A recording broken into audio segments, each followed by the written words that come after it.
Yes, greetings everybody. It's the Man United Agenda. My name is Emoni Juma. I'm here joined by Pat Lawless and ATT TV MUFC, and that's Andy, and we're ready to rock.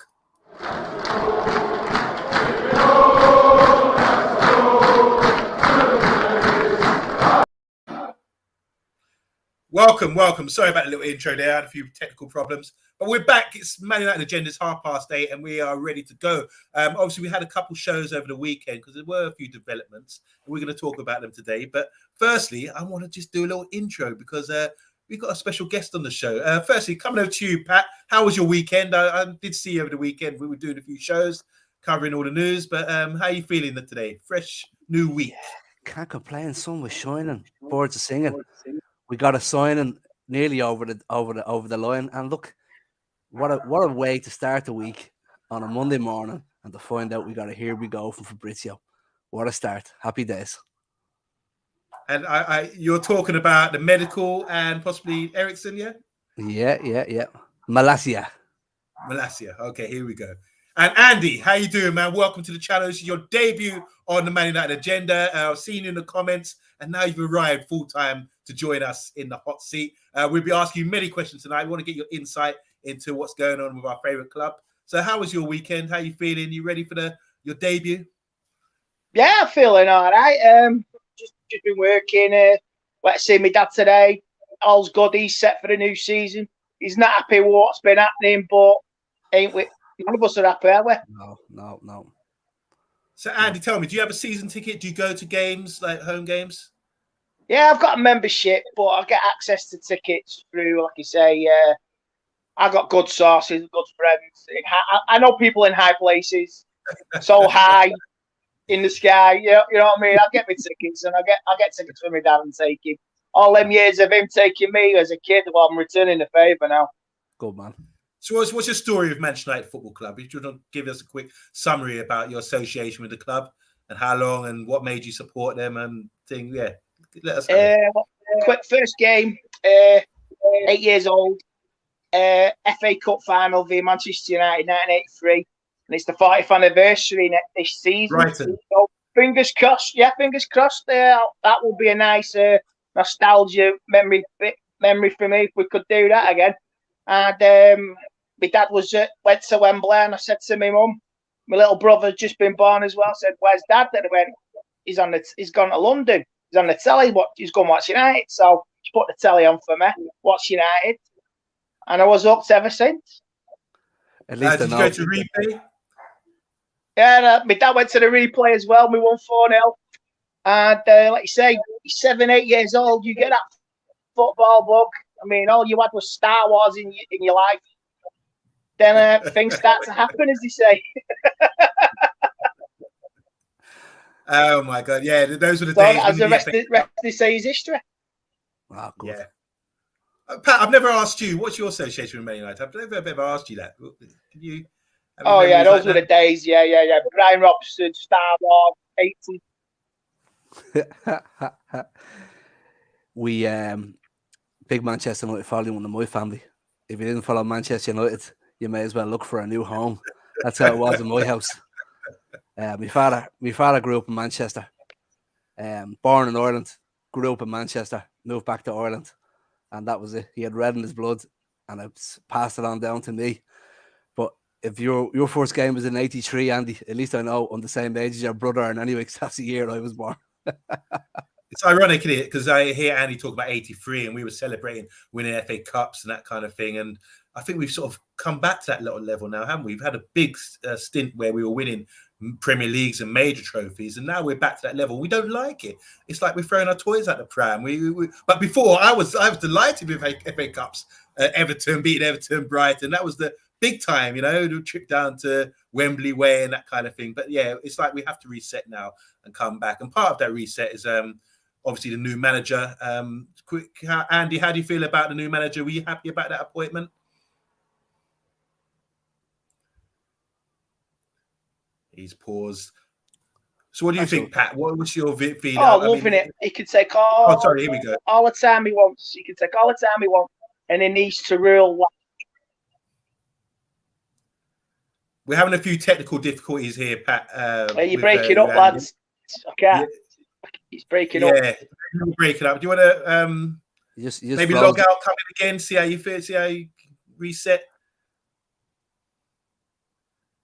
It just seems to be paused on you, Andy. Pitch is still. I can't hear what you're saying, unfortunately.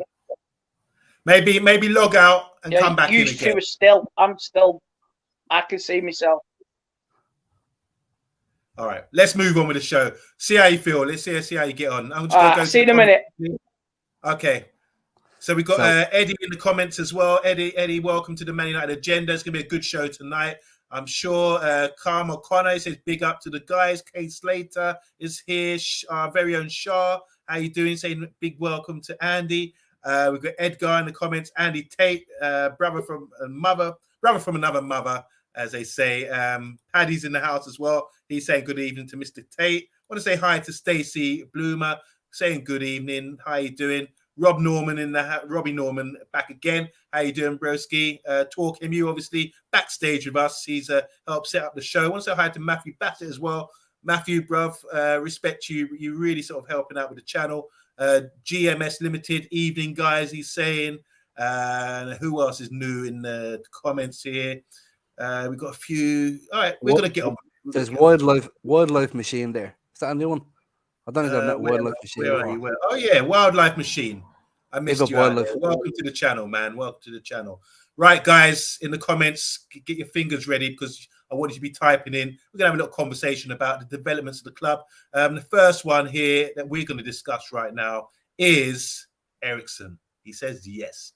The man from Denmark says yes. And I see you look, you're giving it the big thumbs up there, Andy. Looks like you're delighted by it. Let's just have a little review about what's been going down with Eriksen. So clearly, I'm going to read this out now. So Eriksen here, so Man United have won the race to sign Christian Eriksen after reaching an agreement on a principle of a 3-year contract. The Denmark international is a free agent after a short-term deal with Brentford expired and has chosen to join up with Erik ten Hag's squad for the forthcoming season. Although Brentford had hoped to convince Eriksen to re-sign with them in West London, United are in the process of drafting the 30-year-old's contract and preparing his medical. Eriksen has a pre-existing relationship with Ten Hag, having trained with Ajax last season while recovering from the cardiac arrest he suffered playing for Denmark at Euro 2020. So there was a lot of speculation. At one point, they were saying, weren't they, that he might not join. He might choose Brentford over us. But that was sort of, we dismissed that. We felt that coming to Man United would be the only move he should make, considering the players he'd be playing with and the World Cup coming up. First of all, I'm coming to you, Andy. How do you feel about Christian Eriksen? I mean, what sort of player is he? Have you always admired him in the Premier League? And what do you think about this signing, being maybe the first signing to come through? Yeah, I've liked him from when Mourinho was in charge at United. And I thought we should have got him in 2018. Should have looked at him then. Obviously, we did. I say the rest is history. But I'm really positive on this. I'm really happy because we can offer him European football, and you forget this is maybe his last chance at doing something. Like I say, it's a World Cup. He has to think of his financial future as well, with the issues of last year, which was totally horrific for everybody to see and for his family. So and he has a chance to play for one of the biggest clubs in Europe, and it's going to help him being in Europa League. It's not just about Champions League; it's Europe. It's playing. It's being a part of this new system. And he knows Ten Hag. He trained with Ajax on his way back to Brentford. And he played with Brentford and he won 7 out of 11 games. Pretty much guaranteed their Premiership safety. And from his time at Tottenham, he can do it. And he's he played for Inter Milan, won a Serie A. He won it with Conte, and he's experienced. And we need experienced players in the room, and new players, new blood, fresh ideas. Get rid of the leaks; they're gone now. So it's positive. I'm happy with it. You know what? That was a nice yeah. comment you made there, Andy, about I didn't know he went back training with Ajax. Was that under Ten Hag? He's done a bit of training with them, was it? Or just in the club in general? I think he played for Ajax previously in his early days, didn't it? 2014 he left. Yeah. So he played he trained with the Ajax squad. Was it last year? He played, I think it was January, February, or March or something. He trained with him, and it might be just before Christmas actually. So then, like you say, he proved his fitness, and he got his deal with Brentford, and he played for the second half of the season. So he trained. I've seen the pictures with him training. So yeah, he's useful, and they grew up. They've got a respect for each other. Like you say, they know what he's been through. So Ten Hag said, this guy's all right. Fair play, Andy. It's actually in January he was training with them. Yeah, January. Yeah, I thought it was before Christmas. Sorry. Yeah, nice touch. I didn't know that. I only just checked it out there while you were talking. That's a great know. You know what, Andy, you said earlier you got friends in higher places. So you obviously got your ear to the ground about all the gossip and what's going on and all the scoops. So I just want to ask you, I mean, there was a bit of a delay with this transfer move. What do you think do you think it was Ten Hag was the deciding factor, or do you think it's the Man United Football Club? But I heard he's quite happy at Brentford, and he's obviously played at Tottenham as well, so maybe he's situated in London. It's a big move, like coming from London all the way up north, don't you think? Yeah, but it's a big move for his family. He's got a young family, his fiance and all that, his wife, his kids. But it's just like it's 2-3 years. I mean, it's 2-3 years of your life. You know, you play some more football, and he's got a point to prove to himself. I can still do this at the top level. Do you want to take it easy, play safe? Yes, you do. And I'm sure, like I say, when he comes here, he'll be a part of a rotation squad. He won't be playing all the time, but because he'll play in games to start games. We're chasing games. We need someone. He rotates. Bruno comes off. He'll play Europa League. He'll play League Cup. He'll play some Premiership matches against the lesser teams with squad rotation. And I think it's a positive move for him. All right, it's financial as well, but it's Man United. We're in Europe. It's not where we want to be, but it's Europe. And this project has to start somewhere. We've got a comment here from Gavin Ward. Hi, Gavin. He's saying, finally, a proper Paul Scholes replacement. Someone who can actually read the game, pass the ball, much better than Bruno. Pat, what do you think about that? Yeah, listen, it hurt watching Wamatta leave it at the end of the season, even though we all knew he had to leave at some stage. But we're getting a footballer back into the club, a classy footballer, and an experienced one as well. He only turned 30 in, I think it was February. So like I know we got a 3-year contract, but we've got a good 3 years out of this fella, and he has a good injury record throughout his career, except for obviously the main one. But this is a good sign, and I'm happy with it. And we need that experienced ball player around them like we used to have. And he will turn around to the younger lads who are going to get brought into the club. And when they have the ball, they'll know to look for Eriksen, for example, because he'll take the ball with 10 players around him. He wouldn't be afraid of no man with the ball at his feet. So that's what I'm really happy about. This fella's going to bring that touch of class, bit of calmness as well, level-headed footballer. That's what we want. Pick a pass, split the defence, get it on the wings. That's it. So what you need, Michael Carrick type as well. Yeah. Bang on, Andy. Well, I heard Danny Murphy, obviously ex-Liverpool player, but he was on the radio today. I know he's shaking his head. I'm shaking my head too. I don't even heard his comments, but he's come out and said he's not world class. He's surprised that Man United signed him. He thinks we're getting too gassed about this sort of signing, and he thinks that he's not going to do much. He's going to be a squad player in the Man United team. So world class squad player. Go over to you, Andy. What do you think about this? Has he got anything? Is he like valid there with his points about a squad player coming in? One, Danny Murphy knows nothing about Manchester United. That's why he's on TalkSport. The only thing he's got in common is balls like Ten Hag. 3, keep your nose out of it. Poor journalism. Seriously, lazy journalism.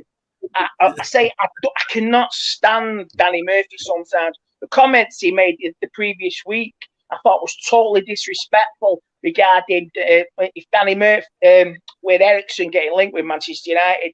I don't think it'd improve him at all. What do you know about Manchester football? Yeah. Hey, what did you ever win a league title? I don't think so. You had 2 little goals at Old Trafford in 2 seasons. That's your little bit, and that's all you can say. So jog on, Danny Murphy. Keep your nose out of Manchester United football, and just pray your Scousers carry on winning. Where everything goes in cycles, so eventually you'll be back to square one like you was 20 years ago. You know what? We're going to talk about the where he's going to fit in. We've got a few graphics as well, sort of to identify where you think Eriksen might fit in. And people used to say, "Oh, Pogba and Bruno can't play in the same side together." Over the last couple of years, they used to say Scholes and Lampard couldn't play for England together. Certain things. These things are a bit of a myth. I think we've got a top coach now who can sort of direct the players and get them into a proper shape. And he's obviously signed for a reason. So going back to the question, because he didn't answer it, Andy, is he going to be a squad player or a first team player? What do you actually think? He's going to be a first team player sometime. It's about squad rotation. With his condition, he's a squad rotation player. It's a mismatch. It's a bit of both. He'll play 90 minutes one week. He'll play 45 minutes the other week. So it's a mishmash of both. Yeah. Good answer. What I'd like to see from Eriksen is, lads, when we play them Burnley types games where they have the 11 men standing in the box I'd like to see someone like him in the first 45 minutes play that 2 killer passes, get them 2 goals, kill the game off. Right, well done, Mr. Eriksen. You've done your business. Off you come. Play the young fellas for the last 30, 40 minutes of the second half because we know we've killed the game off. That's what I'd like to see because we didn't get enough of that in the last couple of years. Not killing games off and bringing in the youth with 7 minutes to go, and it's not fair on them then, Bath time with Vaughan's in the house, and I respect his opinion on football. He knows a lot. He's saying here, I wonder if he's been signed as a left-sided player now that Ronaldo's off. Eriksen, Martial, Sancho. Doesn't sound bad, does it? No. No, it doesn't sound bad. Doesn't sound bad at all, but you want to keep all your eggs in the basket, don't you? So... Right. How are you guys with tactical analysis? Because we're going to go in now and just talk about Eriksen here. We've got a few graphics here, guys.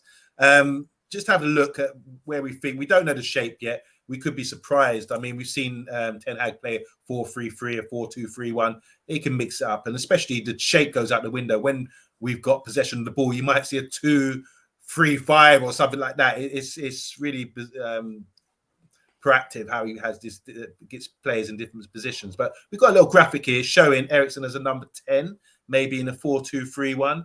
I'm a bit confused. That's why I want to ask you guys. Start with you, Pat. Looking at this one here with a 4-2-3-1, which could be our shape. What do you think about a number 10 role? What could he offer you there?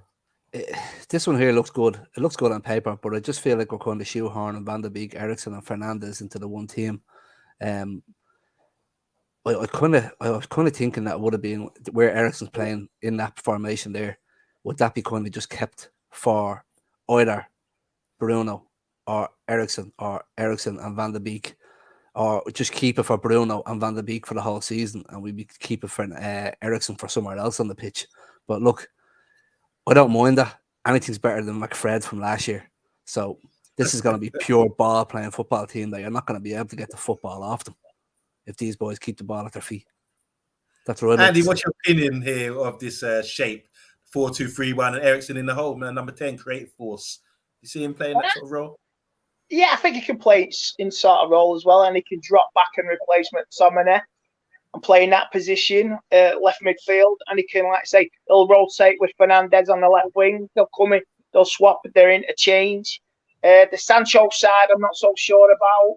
He could do that, but like I say, he can take place for Van de Beek as well. So it's promising, it's fruitful, and that's all you want to see. Anything's better than McFred, Pogba, Jesse Lingard. Anything's better than that. And it's good to see on the screen, and I look forward to seeing that in games. We're seeing here Fernandes is on the left wing in this shape. They could also sort of mix it up where Eriksen go out left. Got this one here where, as you were saying just now, Andy, about Eriksen playing as a number 8 or a number 6 with McTominay in this one, playing deep. It just shows his versatility, doesn't it? Oh, yeah. I'm sure because he's played that at Tottenham. He's played that at Brentford. He's played that at Spurs as well, Inter Milan. And like I say, that's a slow pace league, that, and it's very defensive football in that league. So I'm sure he's more than capable of playing any position in the midfield. The number 10, dropping into a number 8, and I'm pretty sure he'll take the number 8 off Mata as well. So that'll be like a nice bit of a transition, and be a nice homage to Mata, and because you swap with one great player for another great player. So it's looking promising, and he's the rotation there. It can be done, and it's there to be seen. Pat, I've just switched it around again. Now we've got Eriksen on the left wing. Oh my God, this is total football we're witnessing right here. He's changed position midstream. This fella's 2-footed. This fella is intelligent. He can play anywhere. I'm sure if we got an injury to Rashford during the game, this fella could move up front if we had to for the remainder of the game, and he'd slot in just there nicely. Like City can play with 5 in the midfield. If we get the right kind of backup in there to give him a hand, there's no reason why we can't do that kind of thing at the same time. Like he could play Before we go into the comments, you made a good point there, Pat, about obviously Ronaldo might be leaving, so that leaves us a bit short up front with a main target man or a striker. So we've got a little system here where Eriksen could play in a false 9 or sort of a number 10 or an 8 here, or false 9 just as a striker coming late in the box. Andy, what do you reckon about this? Do you reckon we could play like a false 9, considering Ronaldo could be leaving quite soon? Yeah, it's an option, and it's a viable option. I mean, let's say Manchester City didn't play with a 9, did they, for the last 2 seasons, and they've been successful. So I don't see why a system like this can't work either. It's interesting. I just want to throw this out there, guys, because, like, for me, I'm all for getting ball players. We're going to have players like Bruno, Sancho, Eriksen, hopefully Frenkie de Jong, Van der Beek, all these great ball players, and then we can keep the ball now, retain the ball, something we haven't really been able to do for the last couple of seasons, you know. But my only issue would be is how are we going to have a bit of pace to get in behind? And I'm not really trusting Rashford or Martial. They've sort of plateaued, kind of let me down. So do you think we also need to add to, like, the players in the final third, someone to get in behind, someone with a bit of know-how, someone to pin some defenders down or work the channels, you know, a bit more mobility up there? Yeah, I think we do. Like I say, we've got Sancho. He's shown glimpses of it, and hopefully he can move on and do like I say, the right wing, maybe do the left wing. But we need somebody else as well. We need another winger. You're putting them in the box, and like I say, if you're not getting a supply, the forwards are not going to get anything. We definitely need another winger as well before the transfer deadline. You can't just, like I say, the midfield's getting sorted, but you're leaving yourself open with other problems, and we have to get another winger. I'm just so happy with the versatility that one player has just brought to our team already. That we were able to put so many different. You see the happiness in your face. I know. You see the happiness in your face, the positivity. Even though today's been absolute anarchy, you see it, innit? Yeah. 1 hour you're up, and then an hour later you're down. But it's to say the positivity in your face and it's smiling. It's good to see it. We've not had that for a long time with this United squad. Yeah. Straight away. I don't think we've had it in our comments either. We're going to go through, and hopefully we're going to see some smiley comments as well. So Stacey Bloom is in the house. She said, finally, we are getting back to getting players transfer window. Yippee.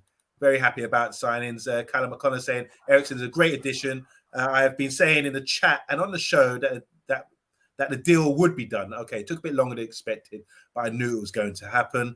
Gavin Ward again saying, finally, we've spoken about that, the Paul Scholes and the position where he's going to play. I want to say hi to Joan of Arc. He's saying Eriksen is class. We all agree here. Matthew Bassett saying Eriksen offers us something a little bit different in midfield. Joan of Arc again, get Martinez, De Jong ASAP. We're greedy now. We want it all to happen. Bartha saying Pogba wasn't afraid of 3 players around him, Pat, and how well did that work out for us? You know, so Pogba's gone now. Robbie Norman saying, remember, Pat, he punished us against Ireland. He was magic that night. Yep, remember that too well. What's he referring to there? Like international game? International game, yeah. He was magic that night. In fairness to him, he was. Oh, well. Case later, how you doing? Says, so, Andy, you believe that Eriksen is meant to come in as a sub? Do you think he can challenge Bruno for starting position, Andy? I think he can. Of course he can. You say this is what last season, Bruno was constantly playing, constantly moaning. I'm sorry, Bruno, but say I think Bruno's at a little bit of a crossroads this season. He's got the talent to turn it around. He say when he signed that mega contract, I know it's passion, I know it's frustration, but he trailed off the second half of the season, and I don't want him to go the same way as Pogba. He won't, but it could go that way. I don't want it to be like that, but he needs competition, and Eriksen is competition, even though, say, Bruno is more talented. So it is what it is. You need competition for every position. Some of these players got an easy ride last season, constantly being played. Oh, me ego. Oh, you got to play me. I've got an ego. I've got to play. I've got to get my TikToks and my clips. So I'm not interested in egos in the dressing room anymore. I'm sick of it. And if there's any egos left for next season, like I say, competition will force the egos out. And like I say, we need a united front. And I'm sick of these players still. It still sounds like there's leaks in the dressing room from what I've been hearing today. With the media, players feel happy and better. Oh, mate, you wait till the first game at Old Trafford. Let's say some United players are going to get some heat. And I'll be one giving them heat as well. I'm telling you. Just touching on Fernandes throwing his arms around the place there last year, and we saw enough of it. And this year, it is going to be Erik ten Hag is going to have him under a close eye, and he's not going to let him away with that. But do you think Bruno might have been throwing his arms around the place a bit last year because they may have been trying things in training or practicing drills under Solskjaer or Ragnick, and people weren't pulling their weight or doing what he said he would do in the training during the game? And that could have been Bruno's little way of going, come on, lads, this isn't good enough. But in the long term, it just made him look like a whinge bag. I think Eriksen will acknowledge that. He'll the energy and the frustration he wants to play, and he's trying to encourage players. Yeah. I saw a video last year of was it a few months ago? Erik ten Hag told an Ajax player in a Dutch match to do what you were told. He didn't do it. He was basically, I think he was taken off. Just brought him off, and he wasn't doing as he's told. But it's 50-50 with Bruno. But I think Eric will acknowledge that. He'll know his heart's in the right place. But he say if Bruno's not pulling his weight, he'll bring him off. But he'll also, Bruno, like I say, will see who's not pulling away, and Ten Hag will even see it as well. He'll know what players are not pulling to help to Bruno, not passing, not doing this, that, the other. And it's good. So I think his heart's in the right place. Yeah. And I think Erik ten Hag will acknowledge that and see it. Yeah. You know what, Andy? You say some positive comments and a bit negative about Bruno with throwing his arms up in the air and everything else.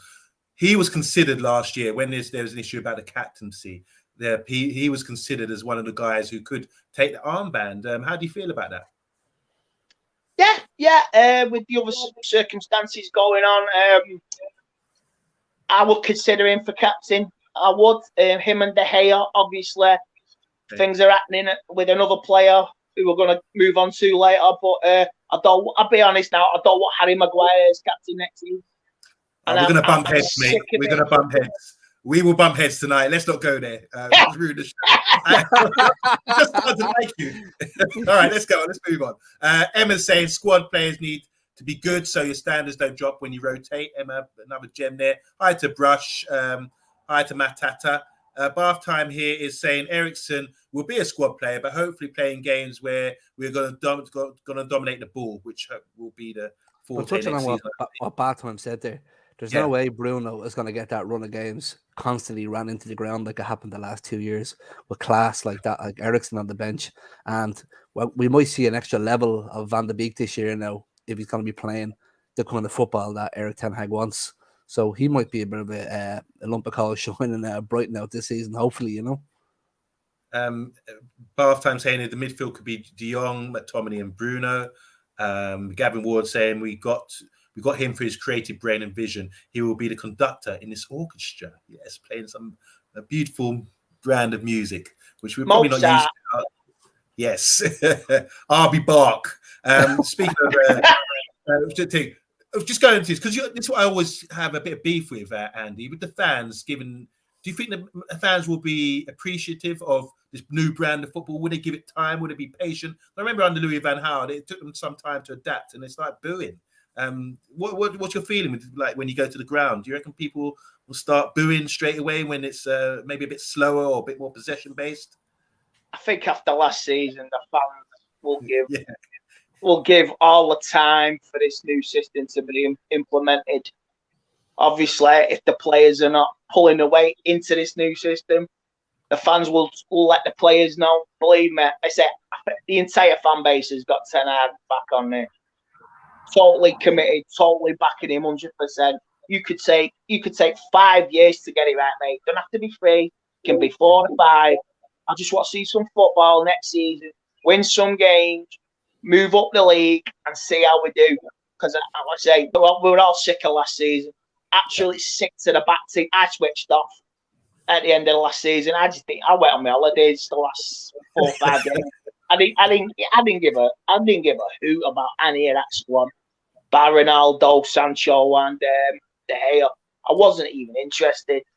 So I say I want to see some football. I want to see some wins, and I want the atmosphere in the ground to be better. I want Old Trafford to be theatre of dreams, not theatre of nightmares. Andy, 3 or 4 games last year, I think I nodded off for a couple of minutes watching them. I was like that. And I can't remember one good game. Was it battering Leeds? We all love smashing Leeds. And Spurs away, and was it Newcastle? That was it. Nothing else. I think it was Watford when we bet them something like 4-1, and Elanga got the first goal. Was it Watford? We lost at Watford when I was there. Yeah, it's a horrible day. No. I'm not talking about the one we lost. I'm trying to think of the game. All right. But anyways, I remember we won a game and Elanga scored, and Rashford scored, and Bruno scored. I can't remember the actual game it was, but at the time we hadn't been playing great football, but we played so well that game. There was assists, there was goals, and it just got us all high, a big high for the next game. Now, if we can go into this season and we have a couple of games where we play really well like that, we get some good goals, some nice football, I don't care if we lose another 2 games or draw after that, and frailties are showing up in the team, and we can all go, oh yeah, well, we're going to see why that happened, but let's move on, let's keep going. We know Eric needs improvement here, but let's keep going, let's improve the football, and hopefully January we might be able to get a player to play in that position, and it will improve us, and we might not get that consecutive losses in a row, or we might get a consecutive draw and might knock that out and keep that Cheshire Cat smile going for another couple of days. You know that way? Yeah. I agree. Totally agree on everything you said there, mate. Yeah. As far as the top 2 is concerned, no, we ain't in that. If you lose against the top 2 but you beat the rest, I think you've had a really good season. Yeah. That's it. So got to say hi to Aranda here, Mandela. She's saying Tommy can never plan. Fred is the way better than that clown. Oh dear. Welcome to the channel, by the way. And also we're going to change subject in a second. I don't know if talk I'm using the background. We're going to have a little break, little timeout, guys. We're going to discuss our little fantasy football league that we're starting. Little promo. We're going to plug that show right now. Here we go. So as you know, fantasy football is huge. We got some prizes on the store. It's the prize that we're going to win. If you can show your managerial experience and prove that you know what's going on in the Premier League by picking a team out of a budget and getting yourself high up the leaderboard, get that green jacket, and maybe win at the end of the season. And there'll be prizes for the trophy as well. And you can come on the show and tell us about your tactics and your how you're making the decisions about injuries and all that kind of thing. So it's a lot to discuss. It will be run by Rebel, our very own Rebel, the Irishman, and special guests as well. So make sure you tune in. This is the special code below. As you can see, it's pointed down there, T374WA. So if you're interested in fantasy football this season, make sure you come along to the Man United Agenda Fantasy League. It's going to be the best. And you get to come and talk about it as well. That's the difference. We're going to move on now, guys. Just get rid of this. We're going to move on now. The next subject here. Let's just clarify. I'll just say this now. I love Eriksen. I'm really excited about the signing. I think it's going to tweak how we play our football, especially Frenkie de Jong's the one for me. But I think with players like Eriksen, Frenkie de Jong, Donny van der Beek, it's going to revive a lot of players around us. These players will come into the side and they'll be influential about how we play this style of football. Sometimes it can take months, maybe even years to pick it up for players who are not familiar with this style of play. So for someone like Eriksen, who's come through the Ajax ranks and knows the style, obviously trained with Ten Hag recently, I think is a great signing, and he's free as well. I don't know about the wages. I don't know about the 3 years. The only thing that concerns me is his medical, because what happened to him that day, still sort of scares me. So, I'm delighted by this signing. Pat, your final thoughts, summary on... You can't live your life in fear on Monday. Come on, Eriksen. I can't wait to see him in the red. Andy, final thoughts, Eriksen signing? Agreed. Good. Right, we're moving on. The Ronaldo saga. Winner, chicken dinner. This is the big one for me, because this has really sent shockwaves around all the fans and Old Trafford recently. All about Ronaldo. I mean, yeah, you're lagging a bit, Andy, but we're going to see if we can get this out. Ronaldo saying Chelsea Chiefs, is it Bowley? It's a mishmash.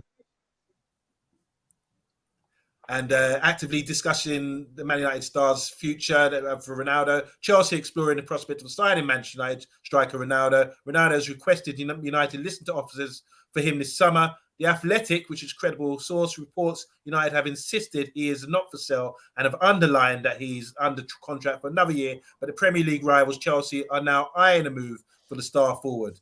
New Chelsea owner Todd Bowley met with Ronaldo's agents Jorge Mendes, where a move to Chelsea was among the subjects they discussed. Pat Lawless, talk to me, man. This is further developments with this Ronaldo thing. We have discussed this, but I just want to come over to you, Pat, first. How do you feel about this now? Because it looks like he didn't turn up for training today, and they're suggesting it was to do with family issues. But what do you think the real issue is here going on? What's going on in your mind? How do you assess this? Well, in my mind, Cristiano Ronaldo isn't going anywhere.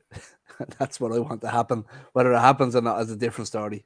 At the end of the day, his agent is free to speak to whoever he wants at any stage. So the papers can pick up on that kind of thing and they can run with it. But how does this really feel, the whole situation? It feels that he gave them a gentle warning there, a nudge about 4 weeks ago. Now he's saying, listen, lads, this is your final warning. Now I kind of hope, I was talking with Airman Bill Baggio again, I kind of hope that he's kind of in cahoots with Erik Ten Hag and why he's doing this. And there might be even a little bit of sprinkle of Alex Ferguson on top to get the club, to get him to kick up the backside, to get that Frenkie de Jong lad in the door, because he's the player we need. So losing Ronaldo and not getting Frenkie would take the smile away from my face for a little while, but losing Ronaldo, we just want to keep that man at this club as long as we can, if we have to wheel him out onto the pitch. Andy, over to you. I'm desperate to know your feeling of Ronaldo. Has he broken your heart? And what do you think? What's really going on here? What's the reason for him wanting to leave? He's not breaking me heart because he's a born winner. He's an actual born winner, and he has called the club out for what they are, Ralph Ragnick, and the club don't like it. They're running scared. If they sell Ronaldo, don't replace him. Absolutely, it will absolutely be hell on earth with the fan base. The first match back, it'll be absolute carnage. I mean, Ronaldo's looks. I think it's Russian roulette. Like you say, it could be like Alex Ferguson. It's time to Ronaldo. It's time to put these cards on the table and call out the cowards upstairs for what they are. Cowards in the dressing room as well. I mean, like I say, senior players are happy that he may want to go. I'm not interested. The mentality of the club is so low. The achievement is fourth. That's it. We should be aiming higher. Unfortunately, it's not. We can't do that at the moment. Ronnie's looking at that. I have to play with that last season. He came in a blaze of glory. All right. He wanted to go to City. We stopped it. We thought it was a done deal. He came home. And it was absolutely, it was like I say, it was all part of the master plan. And I have to eat the words with that one. so maybe this is the master plan to get these signings over the line.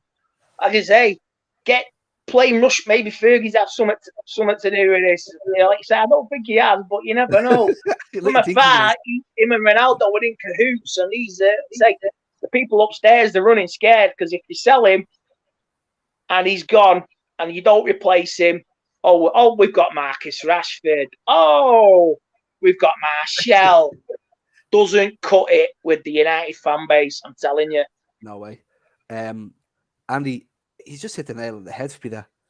He already played them at their own game at the start of the season, saying he was going to Man City instead of Manchester United. What's to say he's not doing the exact same thing again? I haven't thought about that. Do you know what I mean? You just put it on the table there for us there, you know? He said he was going to go to Man City, and now he's saying, oh, well, I'm going to leave. And now all of a sudden, he's over there having a bit of he's in the training camp in Portugal, the only place in the world where he couldn't possibly get given out for going to. Yeah, that's true. Did he go to Portugal during the season as well? Clever. Family reasons today aside, I think his son. Like I say, I think his son says, Dad, you can't leave Man United. You've told me all about this club. You've told me about everything. I've watched your videos, Dad. I want to watch you play at Old Trafford again. And maybe he's come up with his master plan to basically pull the wool all over our eyes and play these yanks for what they are and play Richard Arnold for what he is. And play everybody. He wants to play us all again. I don't care as long as it stays and he gets what he wants. If this is serious, then he has to be moved on for the better of the squad. You can't have a bad player disrupting like last season because he wasn't without his 24 goals last season. Where would we finished? Good shout. Oh, Can't comprehend that. We would have finished even lower. Oh, before you answer that, guys, I just want to give a big shout out to Carl O'Connor. You talk about bribes. He's bribing us here. He's giving us £10 towards the channel. Thank you so much. And I'm going to read out your question. He said, Erik ten Hag has come out and said he's looking at Rashford to replace Ronaldo if he leaves. 2 questions for you guys. Firstly, can Rashford do that? Secondly, should we be looking for a new striker? If yes, who? I'll start with you, Pat. Can Rashford play as a number 9 and replace Ronaldo? I think Andy's already answered that. And if we do, if we're looking for a new striker, who would that be? We had this discussion during the night, and we couldn't even come up with a striker who's possibly available at the moment. I think we'd be better off buying a midfielder for the time being, just to keep us going. But look, Rashford played his best football under Louis van Gaal when he was playing behind the back four, chasing them, going at that goal. And I know his first touch in front of the goal hasn't been great. Like, he might come in this year and he might be fantastic, but apples with apples, you can't compare Ronaldo with Rashford. There's a big difference there, you know. Can Rashford do it for me? I prefer to go into the new season with Ronaldo any day of the week over Rashford. New striker? Who would I like to see in there? Who could we get? You put me on the spot now. Who would I like to see in there? I suppose if Lewandowski's available, we can always take Lewandowski if he hasn't made a gentleman's agreement with Barcelona. Andy, you heard what Pat's got to say. Over to you with these 2 questions from Carl O'Connor. He's saying, once again, can Rashford replace Ronaldo? You kind of answered that, but I want to hear you again make this statement. Can he replace Ronaldo? Can he play as a number 9 for starters? I think that's where he's going with this. And secondly, if we are looking at a new striker, is anyone interest you? Yeah, I don't think Rashford can cut it as a number 9. His best position is a winger. He can cut in from the left. He can cut in from the right. Maybe in games he can play it. I just don't think he's cut out for it. And it's the off-field problems as well with the. He's a champion off the pitch. I don't dispute that. He's doing the right thing, but too much last season that was affecting everything on the pitch and his body language and this, that, and the other. It can't be doing this season. You have to draw the line in the sand with this now. Like I say, with some of these other players, the attitude, the egos, like I say, play mate, or I'm going. You can't have that. If he plays and he doesn't cut it, then you're out, lad. If you play as a number 9 and you're not doing it, you're off. I'll take you off. That's what the manager will do. I'll take you off until you start performing and start, like you say, I've seen him looking all in the gym, working hard. That's brilliant. That's fantastic. But you say, if you don't, you could have. You look the stuff. But if you haven't got the stuff, if you can't get jiggy, what's the point? And you say you got to show it from within as well. And I just don't think Rashford's still got that at the moment. Rashford's at a crossroads like Bruno, and he's got to show it. And if he don't cut it, he'll be on the bench. And a replacement, this would be, say, the Juventus lad. Was it the Arbor? I can't pronounce it right. Dybala. Yeah. He's 28. He's 28, and he could be an idea. He could be a ready-made replacement for a striker. Let's say the Bayern Munich lad as well. There's another Italian, a free transfer. I think he played for Torino. He's available as well. Belotti. Yeah, so there's one or two out there, let's say within a budget. We become free transfer FC, and you say they're more than good, more than capable. You just go and get them. And Rashford will have competition for next season.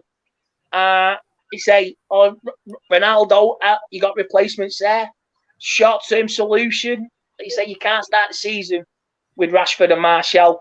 No way, because if that's what it is, we ain't getting anywhere near the top 4 or even any European qualification. I don't see it as a fight for top 4 next season. It's just to get into Europe, whatever competition it is next season. Don't you think there's going to be a revival for some players under a new system? So are you saying these guys are done with and they're not going to improve in any way under this sort of new style of football? I'm at a crossroads with some of them players. I mean, I still can't forgive some of them results from last season. Yeah. You go hiding after a 5-0 to Liverpool, 4-0 to Liverpool. Before that, you're on telly bigging yourself up. I'm done with that. I can't forgive some of them results. Losing to City, I can accept, but not the root of the performance.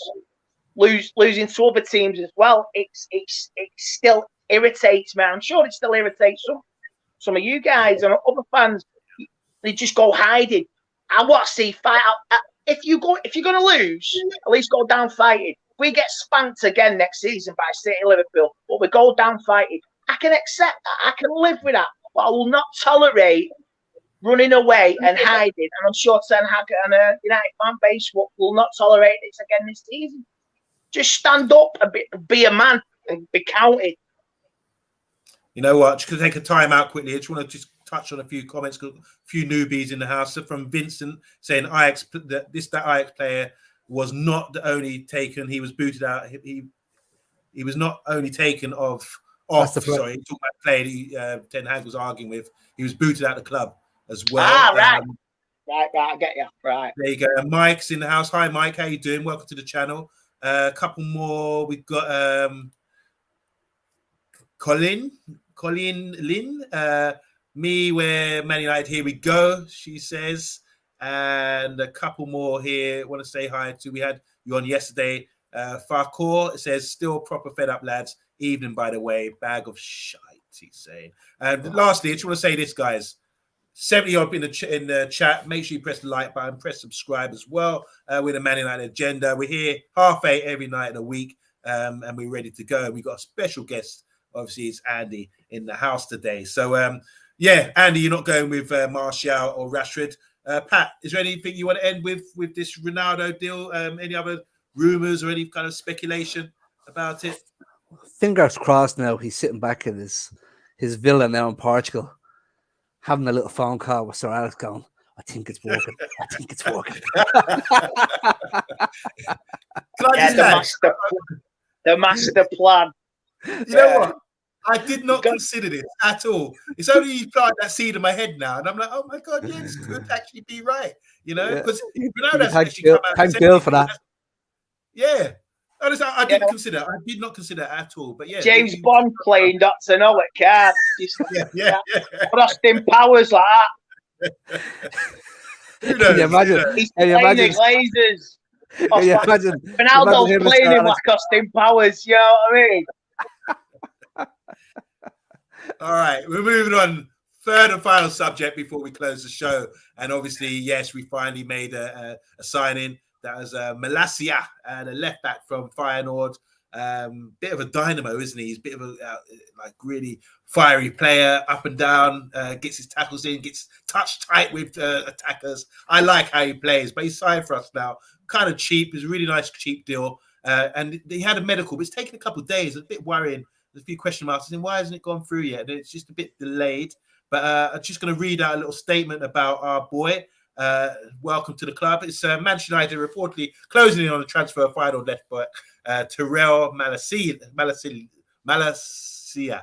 With a deal looking, I'm getting confused. With a deal looking all to be done as Romano's latest update. The Red Devils have most of this deal done from the sounds of it, and Malacia signing his contract with the club and completing his medical tests. See below as Romano tweets suggest that this is basically a done deal with an official announcement, surely not too far away now. Malacia looks like an outstanding prospect after catching the eye in the Dutch division, and he should be an ideal challenge for Luke Shaw for the left-back role at Man United. England international was a little inconsistent last season, and he had some issues staying fit, with Telles not looking like much of a backup. Let's see where we go with this. Obviously, I'm sure you discussed this, Andy, about this young boy. What do you think about him? Because last year, when Telles came in, or a couple of seasons ago, Telles came in and put some pressure on Luke Shaw. Luke Shaw upped his game. For one, do you think we need a left back? What do you think of him as a player? And do you reckon he could be like first team player coming soon? Do you think he can overtake Shaw? Because surely Shaw is one of those guys who let us down last season. Surely. Oh yeah. I think you need new young blood, and I'm sure, like I say, Ten Hag has watched games from last season probably, and he's seen Luke Shaw and Telles playing, and I say I think he can push on to be a first teamer. Let's say this is what we want. We want competition for places, and I'm just so happy. Well, it's competition for places. These players have just had an easy ride the last 12 months. So easy. You've been getting away with it. And a little bit of competition, fresh blood, energetic. Obviously, Ten Hag, maybe he's looked at him with his Ajax scouts and he's jotted it down as well in his Eredivisie. And he's played against him this season. And I think Feyenoord were actually winning one game. I had to come back from 2-1 down to beat Feyenoord 3-2, and he scored 2 in the last 11 minutes. So he might have played in that game. Ajax, I do remember watching that match. Was that the 3-2 game, Andy? Yeah, it was a good game because Feyenoord actually played really well that day. And I actually say what champions do. They came back. They were winning, then losing, come back for 2 goals in the last 11 minutes. So I think, let's say, he's had these scouts on him during the season. Let's say he might play the blinder in the Amsterdam Arena and set out going like, you know what? I'm going to try and get this, lad. By any chance, did Anthony get sent off in that game? I don't know. You don't know? Because there's a video. There's a video trending on YouTube, Andy, and it's of Ajax beating Feyenoord 3-2, and Anthony got sent off in that game. But there's actually clips of Ten Hag on the sideline going, "Who's that boy? Who's that boy? Write his name down. Write his name down." And it happened to be Malacia, and he gave Anthony a torture of I wouldn't call it 90 minutes because he got sent off in the game, but he gave him a horrid time for the duration of the time he was on the pitch. So that's positive. That's positive. Listen. Maybe that was the game that sealed his destiny. So you get 2 birds with 1 stone. You get the new lad, and you get Anthony as well. So let's see where we go. Yeah, and I like this lad. Like, did you see the picture of him on the internet of what's the name of his agent? It's Ali Dorson. He's the same agent as Frenkie de Jong, and he's sitting there smiling as he's getting his medical, or he's preparing for his contract or his medical, smiling. The infant smiling with excitement and confidence, like he's signing a new contract for the club, like he's already played there. So this is what I like about this lad. He's full of confidence. He's oozing it. He looks like he'd kick you 5 foot in the air and then smile at you and go, yeah, right, and then run off.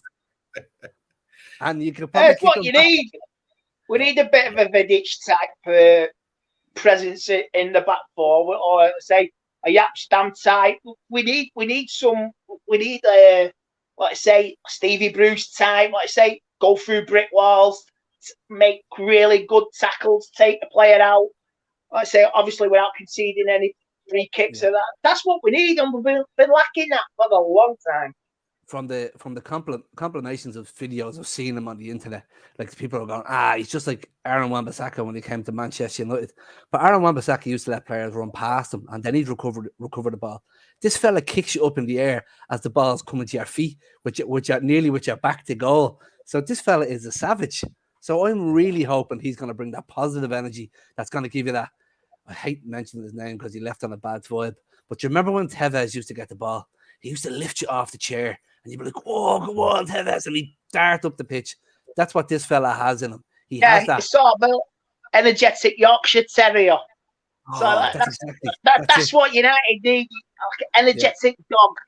Full of energy, bouncing around, doing his tackling, chasing the ball, running up and down, coming back for his praise, running off again, like look, doing it. That's what you need, and that's what we're gonna get, and I'm hopeful we will. And we're gonna get one of these games where we're playing City or Liverpool next year, and they're gonna be a better team than us. But you're gonna have a young fella like this coming in, and he's gonna take somebody out, and he's gonna raise us all, and we're all gonna be like, come on, go again, and we'll go at them for 15 He's going minutes. up again. Maybe in that game he'll have Ireland in his pocket. You never know. Yeah. I'd love to see that. Guys, Even just if want he to say kicks hi him up in the air, Andy, I'd be delighted. Football fan, glory, Man United. He's correcting me. Surprise, surprise. I keep saying Malacia, as in Cilla Black. Surprise. That's not even where you come from. No, as they say. I can't do the accent, but yeah. Big up, man. Welcome to the channel. Thanks for correcting me on my poor butchering of his name. I will get it right by the start of the season, I'm sure. So yeah, I'm happy overall. I do love the guy. Obviously, he's quick, athletic. He's short in stature, but he's got lots of heart. As we've seen, he gets touch tight with all his attackers. I love to see that. And he sort of invites them to go down the line. He said, you want a piece of this? Clap, and they'll clap you all day. But fair tackles. And when you say, like, when you look at Wan-Bissaka goes to ground, I don't like the idea of that. He doesn't really go to ground. He gets ball first, because he's quick and got a really low center of gravity. I like him as a player. Hopefully, he'll be a success. And it would be, I mean, for 15, 20 million, that's great business, most certainly. So, yeah, we're happy about it. And I do agree with what Andy said about, obviously, Ten Hag had eyes for him. Maybe he wasn't on our scouting database, really. But Ten Hag's obviously come in and sort of said, yeah, gave him the thumbs up. So he's arrived. So good luck for your career. You heard it here first from Man United Agenda. We're going to move on now. We've got a final point. Frenkie de Jong, just a little update. So small talking point here. Frenkie de Jong and Haaland clash over Gunnar Solskjaer's property. So according to the Mirror, the representatives of de Jong have already begun house hunting, which is positive news. We need this. And they're taking particular interest in 3.5 million EcoPad, which belongs to former manager Oli. They even contacted the treble winner, but it seems another striker is keen on renting the property. A source close to the publication said both players have got their people looking out. Oli has rented his place out in the past, but he has moved back in. And when he got United job, now he's left United. It's free again. De Jong's De Jong's team contacted Oli about renting the place, but he told them Haaland has got first option if he wants it. So is that promising news? Forget about the house and all that kind of thing. I heard he's already got a property in Barcelona. That could be a bit of a distraction, especially for the misses as well, when they probably want to settle. But if he is coming to Man United, is this like good news to suggest that he's actually looking at properties in Manchester now, or wherever it is outside of Manchester? Well, there's no smoke without fire, is there? But how many times have we heard this story before? So I hope Ali doesn't give it to Erling Haaland over Frenkie de Jong for starters in any way. So I can't see that happening. I couldn't see Ali would do that to us. So I think Colin needs to get his priorities right. You know what I mean?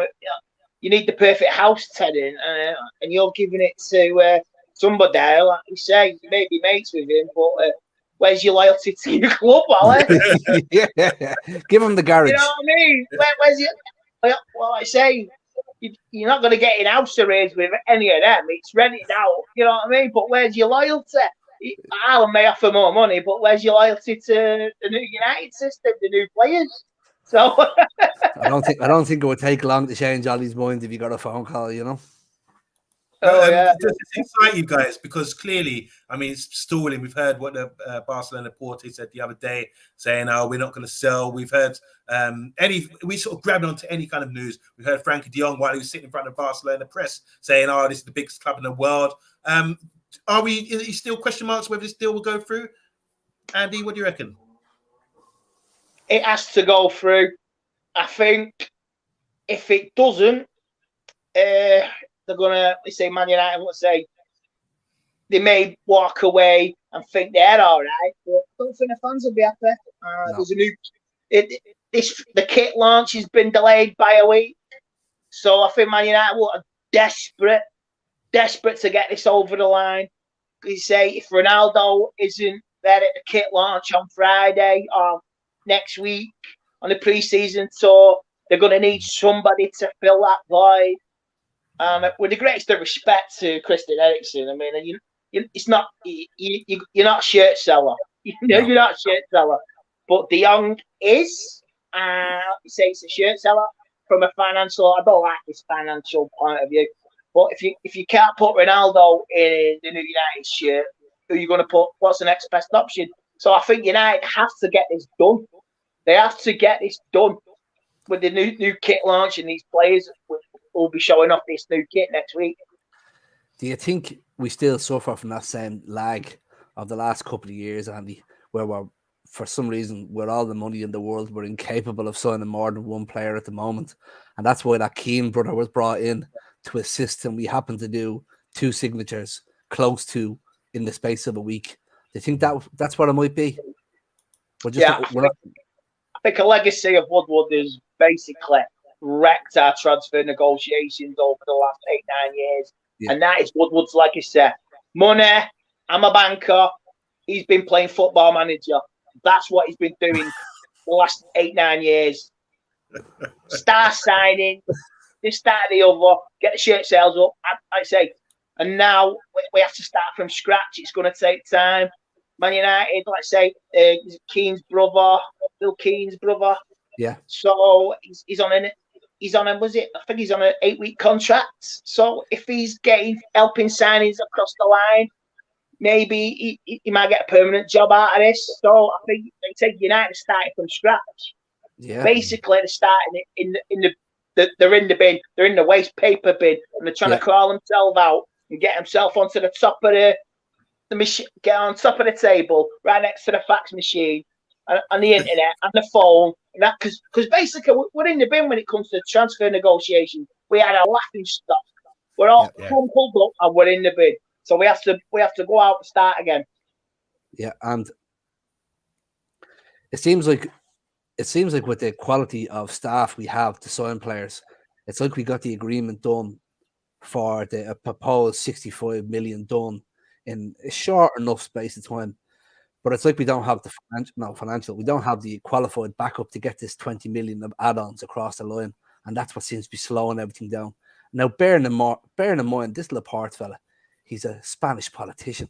He's a lawyer. He's an MP. This man knows how to spin propaganda. He knows how to tell a few stories and get people wound up. Yeah. So he knows he's elected by the fans. He knows what he's doing. That's the good thing. That's the good thing about Barcelona. That it's fan representation, isn't it? The fans elect the president, and if he wants to stay president, he's got to say the right things. like I said, the brokering deals now with the new Spanish season coming in, money, sponsors have been in a hell of a debt, and that's why they tried to get the Super League started last year, and with Real Madrid and Juventus. But yeah, I think it's a game of cat and mouse. Like I say, I think we've done a little bit better on the negotiations with the signing on fee, but the add-on, maybe, like I say, it comes with experience. We need other people to carry on with that. Yeah, more confident people who can go, no, yes, no, go, move on, let's go.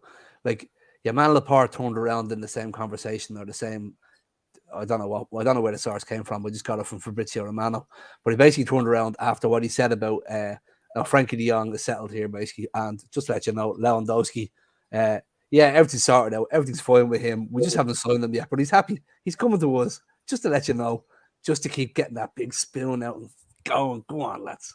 Take a bit of that. If this falls through, let's walk away. Barca have upset us. Let's go and get the Bayern Munich lads. Just to nap them off. You know what? If we lose Ronaldo, right, there's your contract. For what is a 2-year deal. Lewandowski, just come to us and just pay him a big chunk. I don't care.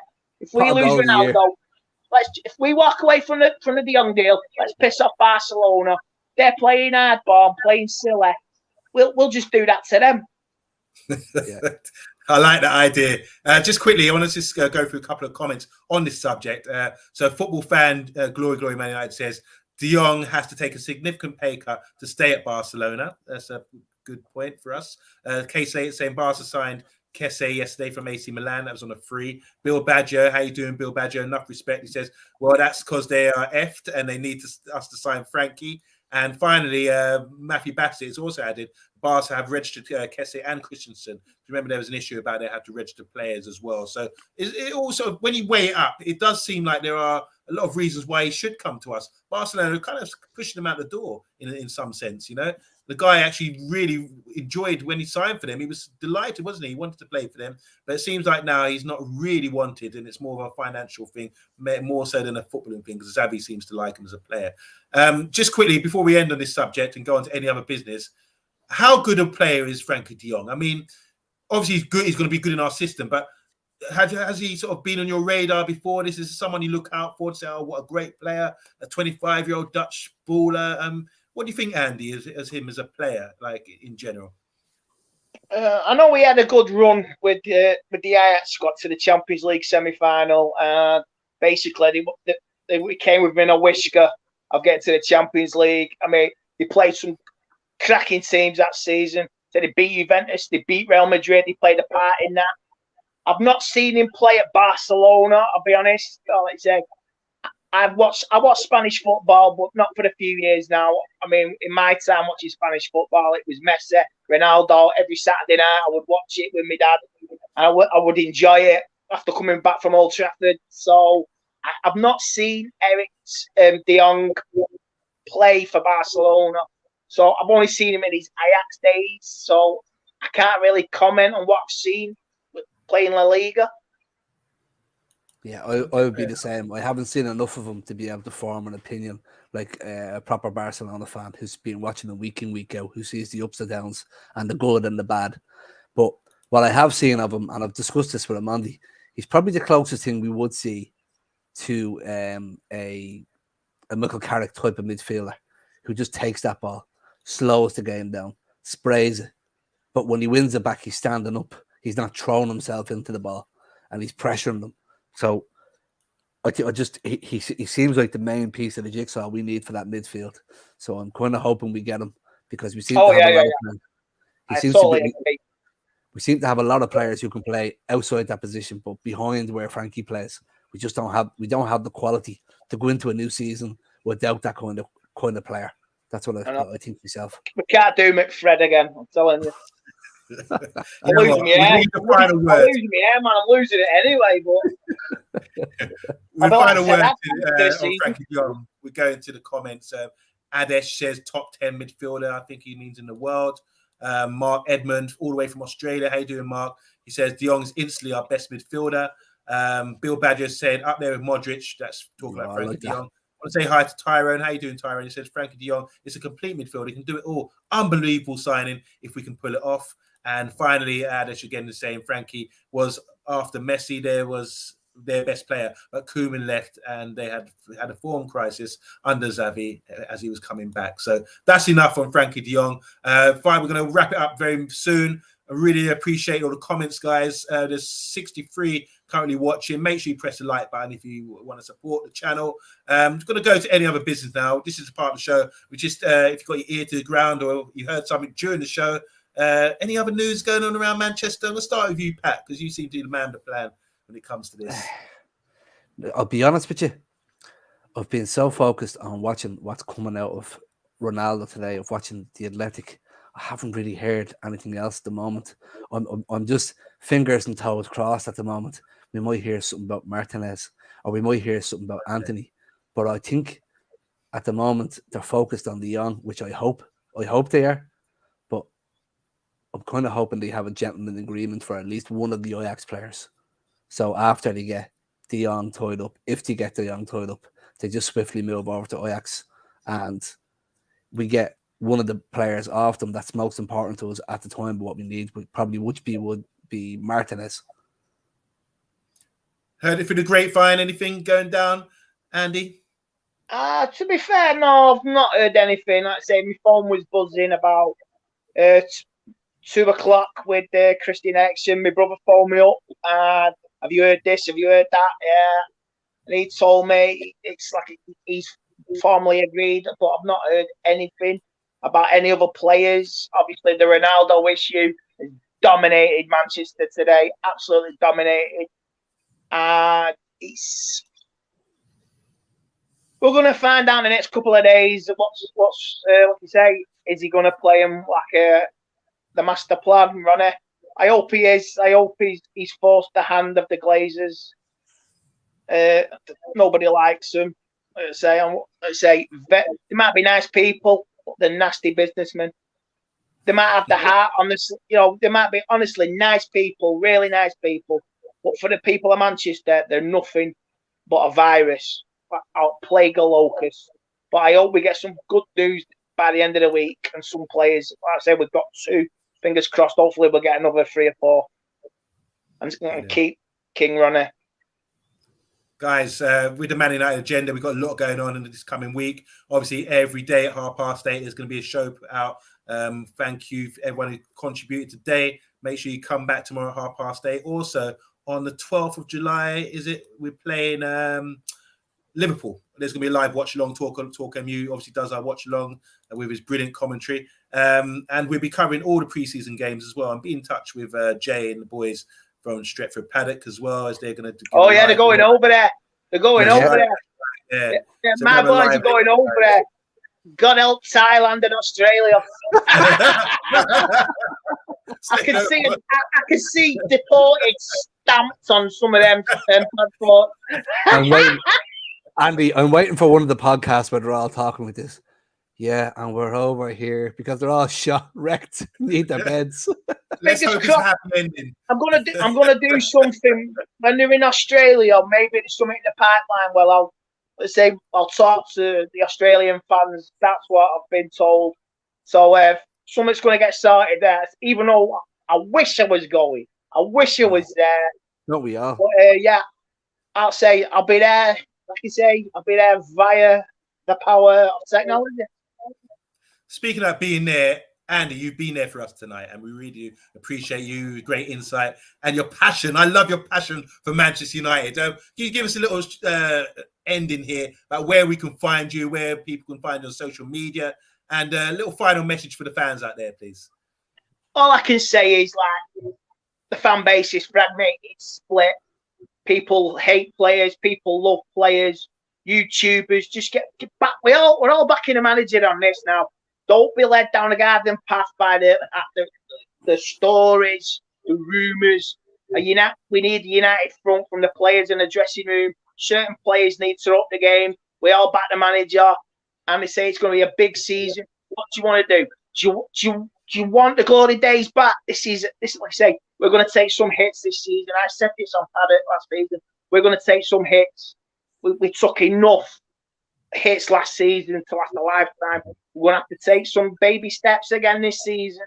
But we play some football, get up the league with the right players, keep players, bring players in. I see no reason why we can't challenge for at least getting into Europe. Top 4, trophy, League Cup, FA Cup, Europa League.